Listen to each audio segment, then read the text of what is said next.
শুভ সন্ধ্যা। আজকে আমার লাইফ লেসনে আমি বলবো যে গ্রামের লোক আর একটু শহরের লোকের বিষয়ে বলবো। আমি যেটা দেখলাম, মানে সারাদিন সবার সঙ্গে থেকে গ্রামের লোকেরা না প্রচণ্ড একদম মানে শান্ত আর সহজ সরল প্রকৃতির লোকে হয়। আপনারা কি বলেন?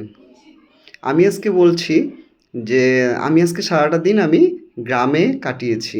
কাটানোর পরে আমি নিজেকে ফিল করলাম যে একটা সময় আমি নিজেই গ্রামের ছেলে। তখন আমি দেখতাম, তখন ছোট ছিলাম, তখন আমি বুঝতাম না যে জমি জমা ক্ষেতের কাজ যেটা বা মৎস্য পালন যেটা হয় সেসবই তো অ্যাকচুয়ালি গ্রামের মানুষের মেন।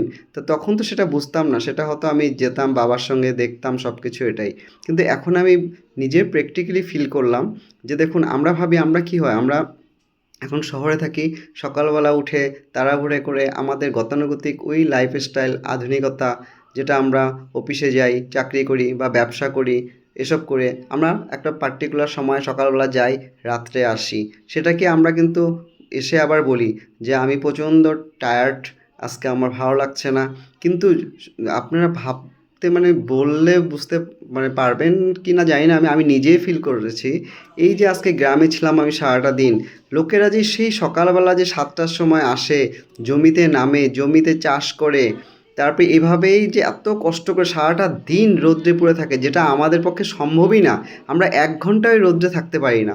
ওনারা এত কষ্ট করে সব কিছু করে ঠরে তারপরে সন্ধ্যার সময় যখন ঘরে যায়, ওদের লাইফস্টাইল সেরকমই সিম্পল। দেখলাম সবাই গিয়ে, যেটা গ্রামের বাজার থাকে, হাট থাকে, সেখানেই গিয়ে সবার সঙ্গে একটু কথাবার্তা বলে।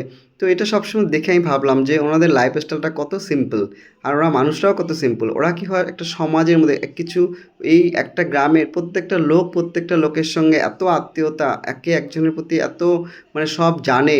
কিন্তু আমরা কি হয়, শহরের মধ্যে কি হয়, আমরা এরকম হয়ে গেছে, আমরা আমরা পাশের যে ফ্ল্যাটে থাকি, ফ্ল্যাটের পাশের লোকটার সঙ্গেও যে আমাদের সম্পর্কটা, সেটাও জাস্ট মানে কোনো ধরনের এরকম সম্পর্ক না।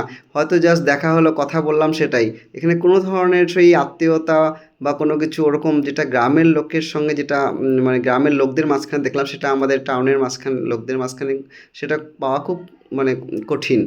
আর তার উপরে একটা কি, আমরা যে ওনারা এত কষ্ট করে, ওনারা যে এই যে ধান হচ্ছে বা মানে সবজি হচ্ছে, সব কিছু আমাদের এখানে নিয়ে আসছে জন্যই আমরা হয়তো এত সুন্দরভাবে চলতে পারছি।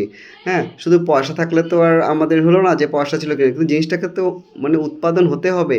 তারা কারা করছে? ওনারাই করছে। হ্যাঁ, ওনারা আজকে করছে জন্য গ্রামের লোকেরা আমরা এত সুন্দরভাবে খেয়ে বেঁচে আছি। কিন্তু সাধারণত দেখা যায় কি, কোনো কিছু আমরা যখন কথা বলি বা কোনো কিছুতে, ও গ্রামের, ওরা বুঝে না কিছু, ওরা ওরা গ্রামের মানুষ, গ্রামের মতো নয়, এটা আমি মানে মনে করি এটা বলা একদম ঠিক না। দেখুন, আমরা একজন আরেকজনের পরিপূরক।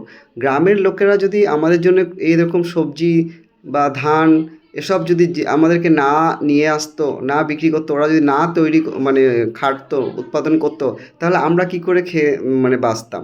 বা এটাও ঠিক যে আমরা যদি না কিনি, তাহলে ওনাদের এসব চাষ করে কি করবে? ওদেরও তো চলতে হবে। তো সুতরাং আমরা বোধ একজন একজনের উপরে ডিপেন্ডেন্ট, এটা ঠিক আছে। হ্যাঁ, কিন্তু আমরা এটাও ওনাদেরকে সম্মান দেওয়া যে এখন যেমন বন্যা, আপনার কি অবস্থা, চারদিকে বন্যায় সব কিছু ভেসে গেছে একদম। মানে এত যে খারাপ লাগছে যে এতটা জমি, কারো কারো ধান নষ্ট হয়ে গেছে, কত ধরনের শস্য নষ্ট হয়ে গেছে। যারা মাছ পালছে, তাদের পুকুর থেকে সব কিছু মাছ টাছ বের হয়ে গেছে। ওনাদের লাইফটা বলেন। আর আমরা যখন বাজার করতে যাই বা কোনো কিছু একটা কিনতে যাই গ্রামে, শহরে না, গ্রামে এসে, তখন কিন্তু আমরা ওদের কাছ থেকে খুব বার্গেনিং করি। যেটা যেটা আমরা শহরে কিনলে হয়তো 40 রুপিস কিলো কিনি, সেখানে গ্রামে আসার পরে দেখা গেল এটাকে 20 রুপিস বা 25 রুপিস বললে, সেটাকেও আমরা বার্গেনিং করে আরও কমে নিতে চাই। তো আমি সেটাই বলবো, যেটা তো ওদের কষ্টের পয়সা। আমরা এরকম অনেক পয়সা, শহরের লোকেরা এই পার্টি করছে, এই এটা করছে, বা বিকালবেলা একটু গিয়ে কোনো কিছু একটা রেস্টুরেন্টে গিয়ে কিছু খাচ্ছে, সে খাচ্ছি আমরা, সেখানে কত পয়সাই না বিল উঠে। তার থেকে তো ভালো আমরা, ওনারা যদি একটু চায়, হ্যাঁ, ওনারা যে এরকমও না যে ওনারা যা চাবে তাই দিব বা অনেক টাকাই দিব, কিন্তু একটা ওনাদের সঙ্গেও একটা ওনাদের কষ্টের পয়সা আমরা ওনাদের যতটুকু চায় বা যেভাবে চলে, ওদের লাইফটা খুব সিম্পল, খুব সিম্পল লাইফ। সুতরাং ওটাও আমাদের দেওয়া উচিত। ওনাদেরকে, কারণ ওনারা নিজে এটাকে করে আর এটার উপরেই ওদের জীবন চলে। হ্যাঁ, সুতরাং আপনারা কি বলেন? আমি তো সেটাই বলবো যে গ্রামের লোকেরা বহুত সহজ সরল হয়, আর ওনাদের লাইফস্টাইলও খুব সিম্পল, আর ওনারা মানুষগুলোও খুব সিম্পল হয়। তো এই জন্যে ওনাদেরকে রেসপেক্ট করা উচিত। ওনাদের ওখানে গিয়ে আপনি নিজেই একবার দেখুন ওনারা কীভাবে চলছে, কারণ আমি নিজেই আজকে সারাদিন থেকে বুঝলাম তো, কি বলবো আর।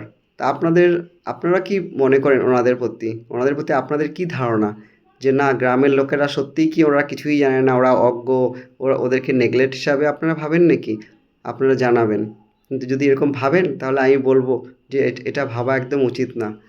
ওরা অনেক পরিশ্রমী, ওনারা অনেক কষ্ট করে, ওনাদের প্রতি আমাদের সবসময় একটা সহানুভূতি থাকা উচিত। ঠিক আছে।